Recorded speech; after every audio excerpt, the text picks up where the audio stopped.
co Concello de Touro. Atención porque cando eles circulan por este ponte atópanse a metade del arranxada, asfaltada, como estades vendo, e outra metade sen arranxar. Dos 90 metros que mide só 40 foron pavimentados. E claro, trátase dunha ponte que é de titularidade compartida. Isto que significa? Pois que a metade pertence a Vila de Cruces e a outra metade pertence ao Concello de Touro. Por tanto, a parte de Touro aínda segue sen arranxar. A explicación que lle deron aos veciños, pois que hai falta de entendemento entre os dous concellos, entre os dous municipios, pero claro, eles din, claro, que os prexudicados, os principais prexudicados, somos nós cando circulamos por esta estrada en tan mal estado. Eles o que queren é que se arranxe por completo e no menor tempo posible. Escoitámolos no Ti Denuncias de hoxe.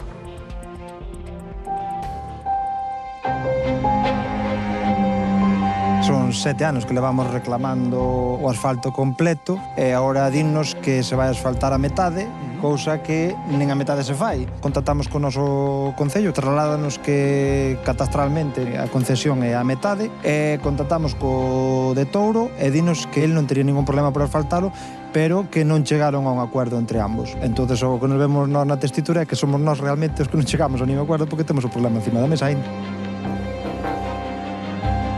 O resto nada, cada un pasa esa pelota e así nos deixan a medias, sempre. Un botella culpa outro e outro a outro. E nada, faltan aquel cachiño.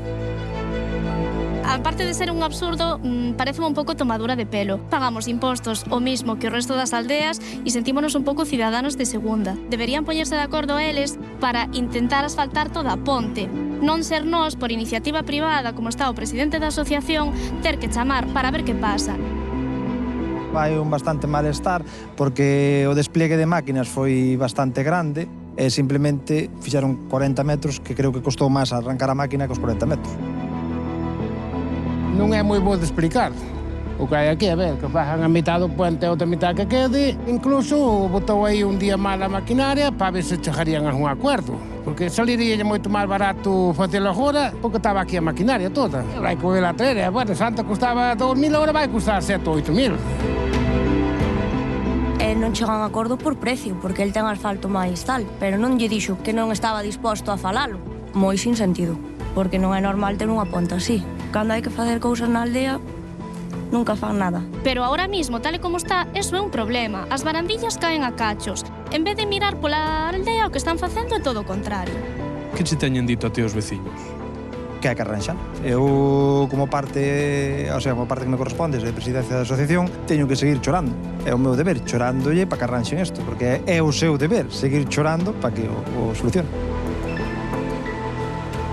Dada a situación, dende o programa quixemos contactar con ambos concellos. O Concello de Touro non quixo pronunciarse sobre o tema e o Concello de Vila de Cruces afirmou que esta ponte é de titularidade compartida e ao non chegar a un consenso co Concello veciño decidiron asfaltar a súa parte e así quedou o asunto.